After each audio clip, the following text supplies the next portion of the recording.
I think for Monday we lose Chamberlain from last game against City. Don't know yet will Ramsey be involved or not, but he will be back in full training today. Good news, Welbeck will join in today for the first time, so he has been out for a very long time.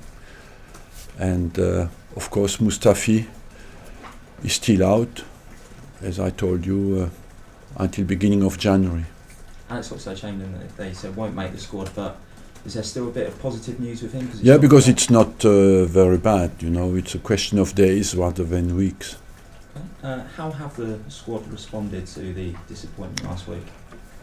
Well, that's what we are ready for a fight, and we want to respond. I think in 20 games we lost the last 2, but our quality has been consistent since the start of the season, and we want to respond in a strong way and in a determined way. I think everybody's focused to do that.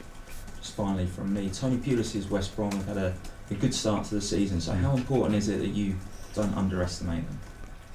We are not in danger of underestimating them. I think he has done a very good job, because they have improved a lot over the recent years as well. Technically, they have a good mixture between still being very efficient, but as well they master well the technical side of the game much better, and overall they have good possession in games, and they can be dangerous everywhere.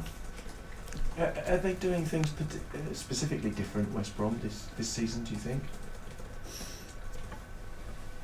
I believe they kept their strengths, and they improved certainly that desire to dictate the game, that technical aspect of the game.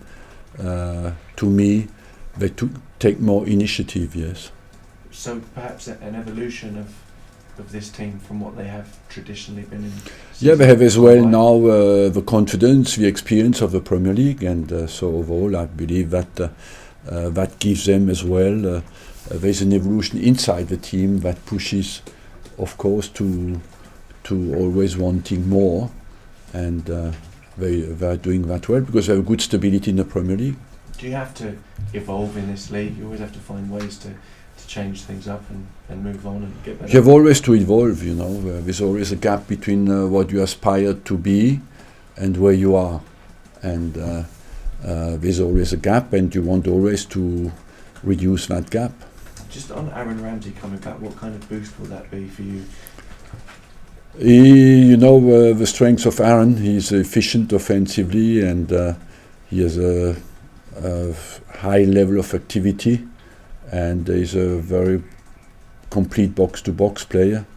So overall, I think he gives us options as well in the team when he plays. Almost like a new signing at this stage? Yeah, because he has not played many games. He has played maybe 2 games since the start of the season, and but let's not be too premature. He had some setbacks, and I hope this time he will be all right. You're well used to the Christmas schedules in this country by now. Mm-hmm. How do you view yours this year?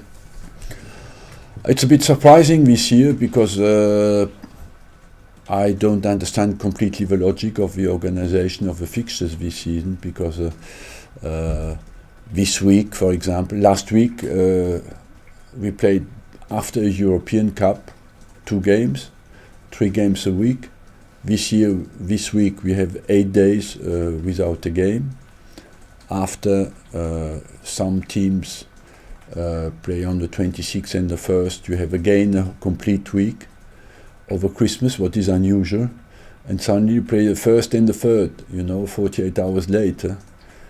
I don't know, is it the television who has decided that, is it the Premier League, but it's completely unusual fixtures, and it's a little bit less, it looks less congested than it was before. Mesut Özil, in the criticism of him that came after the last game, do you think it was unfair, or maybe even a bit over the top in terms of the detailed analysis of what he was doing without the ball? Look, it's very difficult for me to come out on individual. I have that debrief with the players themselves, and I think, to be absolutely fair, I did not hear or listen to all the criticism we got after the game. So, but we have to accept that. We have to live with that, and people analyze and have their opinion, and I think that's normal. And we have to respond.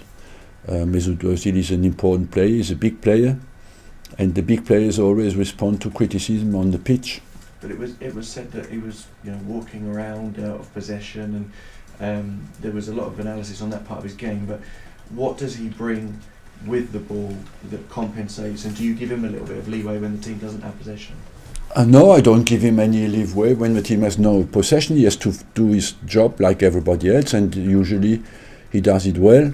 Where you are right, I think, of course, his main strength is when we have the ball, and he suffers more when we have not the ball. And at City, I think where we are, he suffered more than others because we had not the ball enough.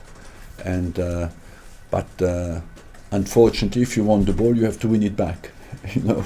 He's actually statistically the player that's second in the league for winning the ball back in the final third. Yeah. In Premier League, second in the league, tied with Sanchez, which kind of backs up what you said. Yes, I think he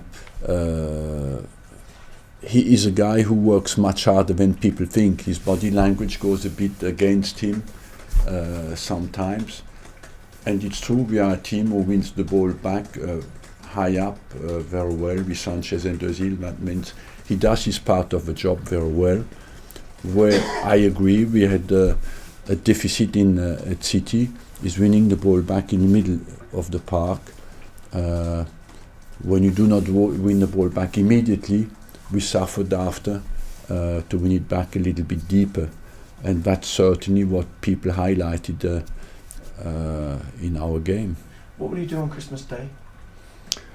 We practice, and at night we go to the hotel to prepare for the 26th. Is there any part of your day that will be switched off from football? No, because like every manager, I suffer when we don't win a game, and in your mind you have your next game, and when you play on the 26th, we know it's a game of a big importance, so you cannot completely switch off. It's impossible. And just one non-Arsenal question with your economics hat on. China, obviously Oscar's move to China has been confirmed this morning. How much of a game changer is it for you in the football economics that a 25-year-old goes to China at that stage of his career rather than someone in their 30s? Yeah, it's a surprise, it's a distortion. I think basically when you're a football player, you want to combine the quality of the competition with the quality of your wages, and the quantity of your wages. And the quantity. But it is a surprise to me, but I must say when I was, for example, in Japan, we had many Brazilian players like Leonardo, Jorginho, we had Schillaci over there, Dunga, at the time we were big players. They moved over there, and the competition was well organized and was of top quality. So I don't know really well, but at the moment I think Oscar moves because he doesn't play in the Premier League, and that China gives him that opportunity, and as well they invest a lot of money at the moment to create a big force. Will it be for the future a problem for the Premier League? It could become. Just back to Özil for a moment, Arsene. Do you feel that he's feeling any physical demands at this time of year? Do you think that's something that's creeping in? We have suffered a little bit physically in the last 2 games because we were twice 1-0 up, started well the game, yes. And I felt that we have given a lot, in Europe, in the Premier League, and that we were a bit less fresh mentally to absorb the pressure of 2 big away games after having just come back from Europe. Yes.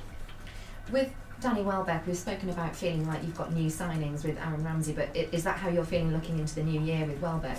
Yes, but I'm cautious with Ramsey, but even more with Welbeck, because Welbeck will need some time. You know, today it's his first team training.